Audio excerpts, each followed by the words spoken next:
तो कैसे हैं आप। स्वागत है आपका मेरे YouTube चैनल में। आज के वीडियो में हम यहाँ पे देखेंगे तो जो हमारी यहाँ पे सीरीज चल रही है उत्तराखंड की इम्पोर्टेंट बुक, जिसमें हम बलौदी जी की बुक को देख रहे हैं। और अभी तक हमने यहाँ पे इस सीरीज की 27 वीडियोस को कंप्लीट कर लिया है 1 लाइनर क्वेश्चनों के माध्यम से। आज की यहाँ पे 28वीं वीडियो है। अगर आपने अभी तक इन वीडियोस को नहीं देखा है तो आप इनको प्लेलिस्ट में जाके देख सकते हैं। तो चलिए फ्रेंड्स, यहाँ पे जल्दी से शुरू करते हैं। आज का यहाँ पे पहला क्वेश्चन है, अंग्रेजों द्वारा किस वर्ष काशीपुर में भांग की फैक्ट्री शुरू की गई थी। ठीक है, तो अंग्रेजों ने भांग की फैक्ट्री कहाँ पे खोली थी, तो ये काशीपुर में इन्होंने खोली थी। और कब खोली थी, तो 1809 में इन्होंने खोली थी। किसने खोली थी, तो रदरफोर्ड ने खोली थी। अगला यहाँ पे हमारा क्वेश्चन है, काशीपुर की चामुंडा देवी किस जनजाति की सबसे बड़ी देवी मानी जाती है। तो जो काशीपुर की चामुंडा देवी है, ये किस जनजाति की सबसे बड़ी देवी मानी जाती है, तो ये बॉक्सा जनजाति की। ठीक है, बॉक्सा जनजाति की सबसे बड़ी या प्रसिद्ध देवी मानी जाती है। अगला यहाँ पे क्वेश्चन है, हस्तकला व हथकरघा के विकास के लिए क्राफ्ट डिजाइन केंद्र की स्थापना कहाँ की गई। तो क्राफ्ट डिजाइन केंद्र की स्थापना कहाँ हुई, काशीपुर में हुई। और कब हुई थी, तो 1972 में ये बना था। ठीक है, राज्य की सबसे पुरानी सूती वस्त्र मिल ये कहाँ है, तो ये भी काशीपुर में स्थित है। अगला यहाँ पे हमारा क्वेश्चन है, गुमानी पंथ का जन्म कब हुआ था।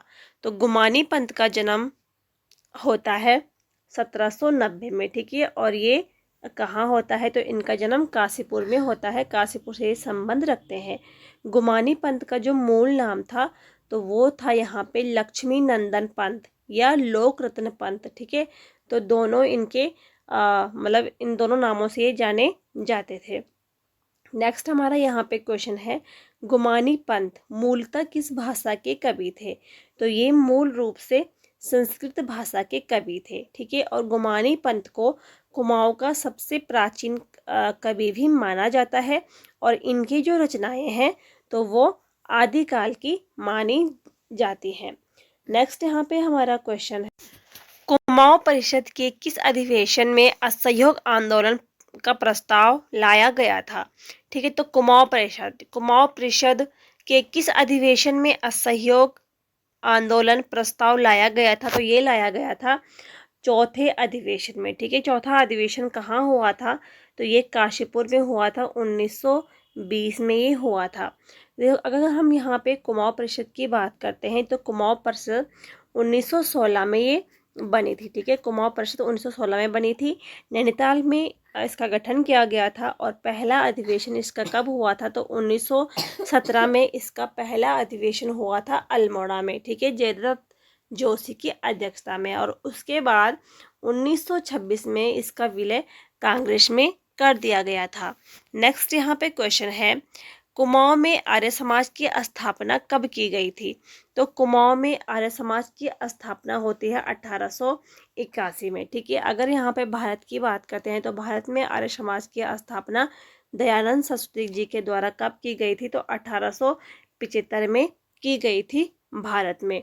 ठीक है, 1879 में देहरादून में आर्य समाज की स्थापना होती है। 1880 में जसपुर में होती है। 1898 में हल्द्वानी में होती है।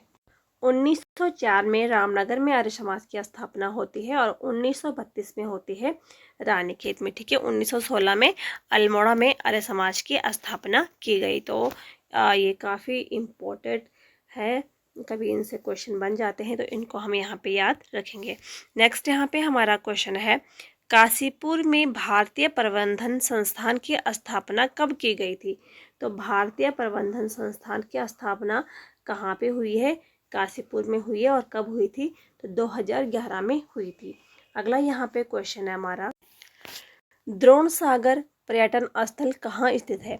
तो द्रोण सागर पर्यटन जो स्थल है, ये काशीपुर में स्थित है। ठीक है, 1914 में प्रेम सभा की स्थापना भी होती है, काशीपुर में होती है। और किसने की थी, तो गोविंद बल्लभ पंत ने की थी 1914 में। नेक्स्ट यहाँ पे हमारा क्वेश्चन है, तराई क्षेत्र का प्रथम समाचार पत्र कौन सा है। तो तराई क्षेत्र का प्रथम समाचार पत्र जन जागृति को माना गया है। ठीक है, ये 1955 में शुरू होता है, काशीपुर से ये निकला था। अगला यहाँ पे क्वेश्चन है, गोला नदी किस स्थान से राज्य से बाहर चली जाती है? तो वो बाहर जाती है गोला नदी किच्छा से। ठीक है, जो गोला नदी है, गोला नदी का उद्गम होता है नैनीताल के पहाड़ पानी नामक स्थान से निकलती है। ठीक है, और जो किच्छा है, किच्छा का पुराना नाम था तो किलपुरी। ठीक है, किलपुरी इसका पुराना नाम था, या बिलारी के नाम से भी जाना जाता था पहले किच्छा। अगला यहाँ पे क्वेश्चन है, बागेश्वर किन पर्वतों के मध्य में स्थित है? तो जो बागेश्वर जनपद है ये भीलेश्वर और नीलेश्वर इन दो पर्वतों के मध्य ये स्थित है। देखिए, जो यहाँ पे बागेश्वर जनपद है, तो बागेश्वर जनपद उत्तर में इसके सूरज कुंड स्थित है और दक्षिण में इसके अग्निकुंड स्थित है। ठीक है, पूरब में है ये भीलेश्वर पर्वत और पश्चिम में नीलेश्वर पर्वत। ठीक है, तो जो बागेश्वर है, बागेश्वर के चारों ओर उत्तर से सूरज कुंड है, दक्षिण से अग्निकुंड, पूरब से भीलेश्वर पर्वत और पश्चिम से नीलेश्वर पर्वत। ठीक है, तो इन दो पर्वतों के बीच में बसा है बागेश्वर। बागेश्वर जो जनपद है ये एक आंतरिक जनपद है। जो बागेश्वर जनपद है, तो बागेश्वर को प्रारंभ में बागेश्वर या व्याघ्रेश्वर भी इसको कहा जाता था।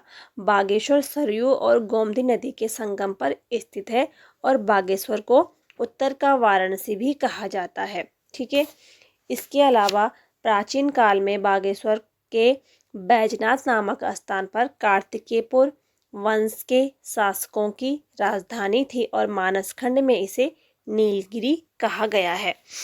आगे यहाँ पे देखते हैं अगला क्वेश्चन, बागेश्वर का पौराणिक नाम क्या है?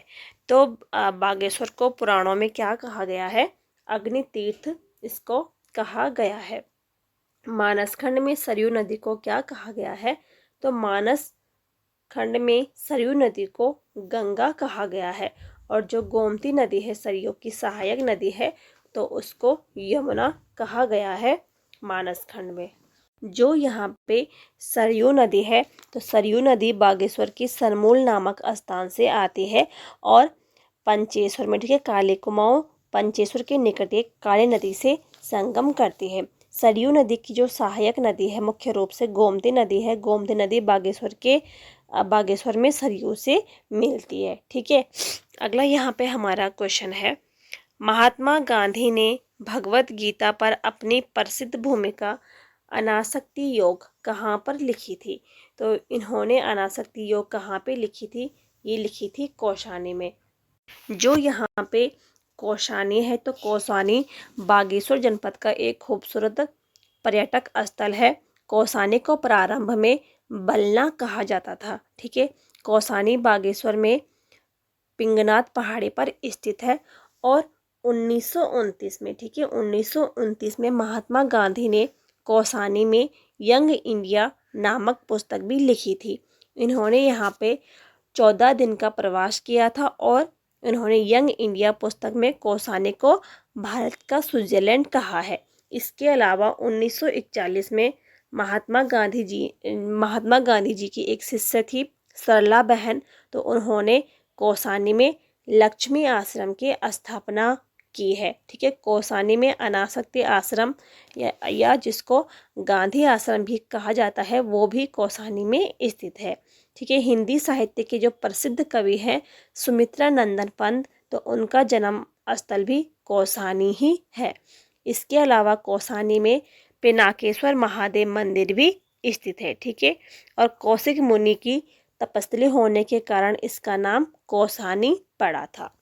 अगला यहाँ पे क्वेश्चन है, गांधी जी ने किसे बागेश्वर का गांधी कहा है? तो महात्मा गांधी जी ने किसे कहा है बागेश्वर का गांधी? तो दुर्गा प्रसाद शाह को बागेश्वर का गांधी कहा है गांधी जी ने। नेक्स्ट यहाँ पे क्वेश्चन है, कौशानी में लक्ष्मी आश्रम की स्थापना कब की गई थी? तो ये की गई थी 1941 में। किस चंद शासक ने बागेश्वर के बागनाथ मंदिर का जीर्णोद्धार किया था? तो ये किया था लक्ष्मी चंद ने। ठीक है, कब किया था? तो 1609 दो में किया था। आगे यहाँ पे देखते हैं अगला क्वेश्चन, कौन सा दर्रा बागेश्वर को पिथौरागढ़ से अलग करता है? तो वो है यहाँ पे ट्रेल दर्रा। ठीक है, ट्रेल दर्रा, इसकी खोज किसने की थी? तो विलियम ट्रेल ने की थी, 1830 में इसकी खोज की थी। नेक्स्ट यहाँ पे क्वेश्चन है, पूना पैक्ट के विरोध में उत्तराखंड में सभा का आयोजन कहाँ किया गया था? तो बागेश्वर में किया गया था। जो पूना पैक्ट था ये किन किन के मध्य हुआ था? तो महात्मा गांधी और भीमराव अंबेडकर के बीच में पूना पैक्ट हुआ था। ठीक है, तो फ्रेंड्स ये थे आज के यहाँ पे 20 क्वेश्चन। उम्मीद है आपको यहाँ पे वीडियो पसंद आया होगा। पसंद आई हो तो लाइक करें, शेयर करें, और चैनल पे नए हैं तो चैनल को सब्सक्राइब ज़रूर करिए। मिलते हैं नेक्स्ट वीडियो में, तब तक के लिए थैंक यू।